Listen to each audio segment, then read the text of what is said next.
श्राद्ध संभोजन जातक कथा। श्राद्ध भोज के लिए किसी ब्राह्मण ने एक बार एक बकरे की बलि चढ़ाने की तैयारी आरंभ की।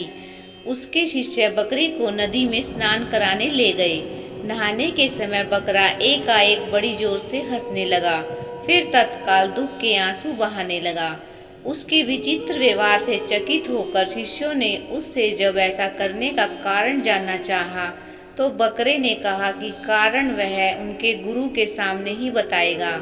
ब्राह्मण के सामने बकरे ने यह बतलाया कि वह भी कभी एक ब्राह्मण पुरोहित था और एक बार उसने भी एक बकरे की बलि चढ़ाई थी, जिसकी सजा वह आज तक पा रहा है। तब से 499 जन्मों में उसका गला काटा जा चुका था और अब उसका गले काटने की अंतिम बारी है।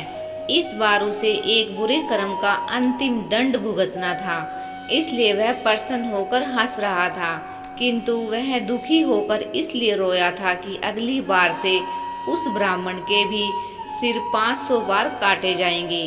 ब्राह्मण ने उसकी बात को गंभीरता से लिया और उसके बलि की योजना स्थगित कर दी तथा अपने शिष्यों से उसे पूर्ण संरक्षण की आज्ञा दी। परंतु बकरे ने ब्राह्मण से कहा कि ऐसा संभव नहीं था, क्योंकि कोई भी संरक्षण उसके कर्मों के विपाक को नष्ट नहीं कर सकते, क्योंकि कोई भी प्राणी अपने कर्मों से मुक्त नहीं हो सकता। जब शिष्यगण उस बकरे को लेकर उसे संयोजित स्थान पर पहुंचाने जा रहे थे, तभी रास्ते में किनारे एक पेड़ के शाखा पर नरम नरम पत्तों को देखकर ज्यों ही बकरे ने अपना सिर ऊपर किया, तभी एक वज्रपात हुआ और पेड़ के ऊपर पहाड़ी पर स्थित एक बड़े चट्टान के कई टुकड़े छिटके।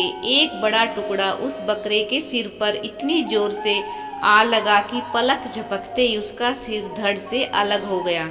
तो इसीलिए कहते हैं कि अच्छे कर्मों का फल अच्छा और बुरे कर्मों का फल बुरा मिलता है, तो हमें हमेशा अच्छे कर्म ही करने चाहिए। तो वीडियो अच्छी लगी है तो प्लीज़ चैनल को सब्सक्राइब, लाइक और कमेंट जरूर करें।